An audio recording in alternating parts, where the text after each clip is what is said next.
Hello everyone, the hotfix is on live since yesterday. Let's see how it goes. First, queues. Yes, the hotfix was not about queues, but I find this important. Let's see what CRG said about queues and bottlenecks. We might have overlooked the possibility that people would spend most of their gameplay time standing in queues, trying to buy what meager scraps there were from shops. So we made it a lot easier for you this time. It's not available in shops anywhere. This event shouldn't be a bottleneck. Tell me you don't understand your own game without telling me you don't understand your own game. Here's the Spectrum posting from Camural about these queue times. Joint hanger queue, you place 11th, max estimated wait 1100 seconds. Yeah. We have queues leaving hangars, queues using trade terminals, queues using ASAP, queues at shop consoles, queues at outposts waiting for a spot at a freight elevator, queues at a ship buying rent consoles, etc. CRG knew this would be coming. CRG knew they would increase player caps on servers for at least 12 years by now, but CRG did nothing to prepare for this. Once again, CRG never has a plan, never has a concept, never thinks things through, never thinks in advance. It seems like Chris is only interested in his interactive movie Squadron 42, but not in Star Citizen MMO. Next, freight elevators, are they fixed? Let's see some Spectrum postings. Bad Lieutenant, freight elevators don't work at all. I finally managed to load a medium contract into my ship after I encountered 5 broken freight elevators on several outposts, which were littered with 20 abandoned ships. Now the freight elevator on Everus is also broken, doesn't accept the delivery. What a waste of time. By the way, there's a new bug coming with this hotfix. Don't stack containers on freight elevators, just use one base level. Oh, I noticed CRG also removed threads. This was a thread about elevators are still broken. Well, CRG didn't remove this thread. Broker, hotfix is working great. Was on for 2 hours tonight. 3 server errors in a row followed by nobody having elevators functioning. Inside the instance hangar. So people could only submit their cargo 2 boxes at a time or it would error code. It's honestly genius at this point. You have to be absolutely awe of it. Year 2025, the year of stability, playability and bug fixing. Chris, you have 5 more months. I wish you good luck. Or how about this one? Foxmore loaded my ship, then someone stole it. Helped others load their ship to speed things up, loaded up my own ship, and then someone instantly flew off with my ship and I can't do anything about it. How do you plan to protect the player's ship from someone coming on board during a manual loading process and flying away or stowing away on board? Basically, how can players protect themselves during this vulnerable time? Yeah, I think the bigger question is, how are you going to protect your ship and your cargo that's being loaded and unloaded on your ship? For more than 8 years by now, CRG is talking about owner of a ship can set permissions. Who can fly the ship, who can use a turret, who can use a bathroom, etc. Still not in the game. Everyone who makes it onto the pilot seat has full control over your ship. We don't even have keys. Even Chris said he wants the owner of a ship to be able to set permissions. This is the exact same problem that we're going to encounter over and over and over again that we've talked about, which is, well, if somebody boards your ship, can they basically just sit in the pilot seat and go? And that's the way it is right now. But if eventually we're going to have much more of a security system concept. And so, irregardless of the fact that I allow other players onto my ship, that doesn't necessarily mean that I, as captain, have basically given them the keys to the thing. Well, you may not give them the permission to use the helm.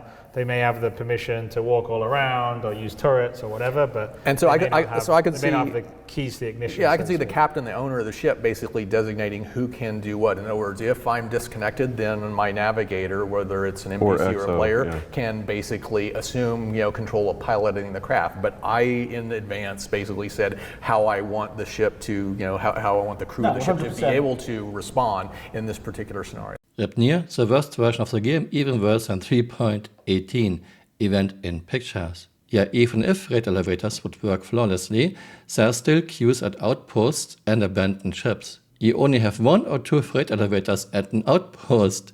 CRG knew this would be coming, CRG knew player cap would go up, but CRG did nothing to prepare for this. Joint hangar queue, your place 17th, max estimated wait 1700 seconds. Wow, that's such a fantastic way to play a game. I feel sorry for everyone who plays Star Citizen without a second monitor to watch YouTube, Netflix, Prime, whatever. Joint Hanger Queue, your place 9th. Max estimated wait 900 seconds. Yeah, 15 minutes.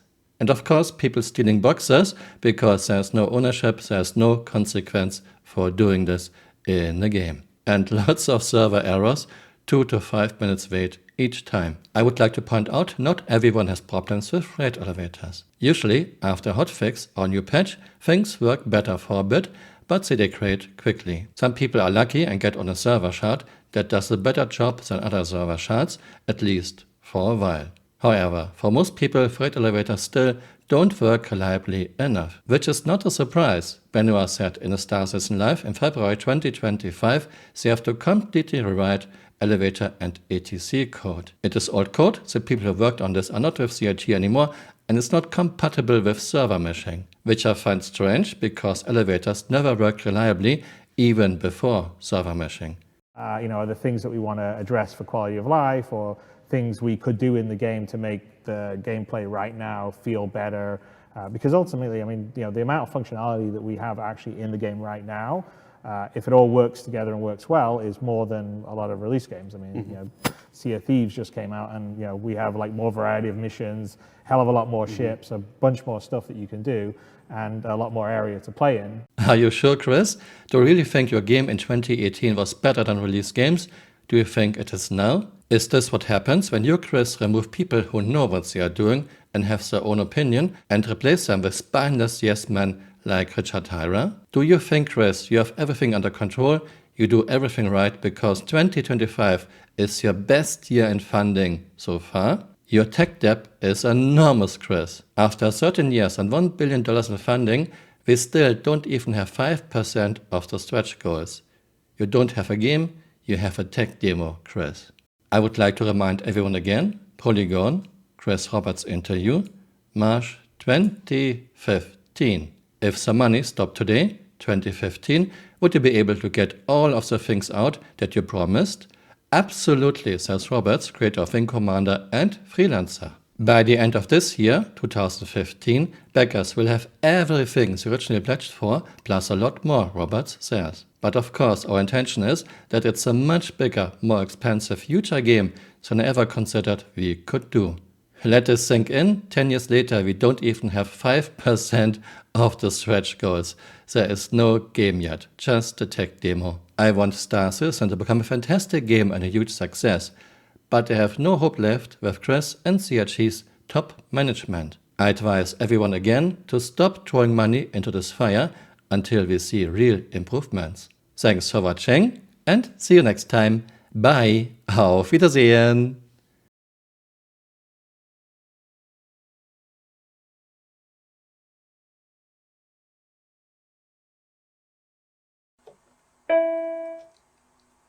Basically, we learned that it worked. It's false.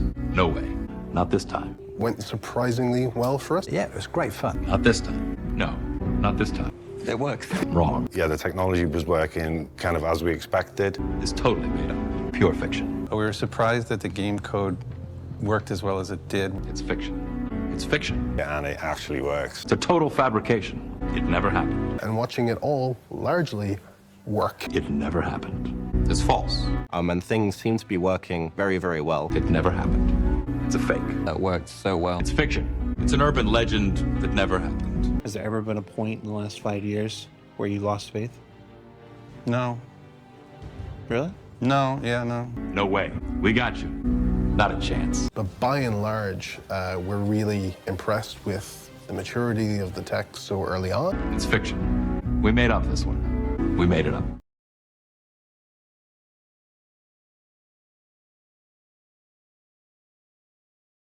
Hey, you're still here. You might want to join me on Twitter or on Blue Sky.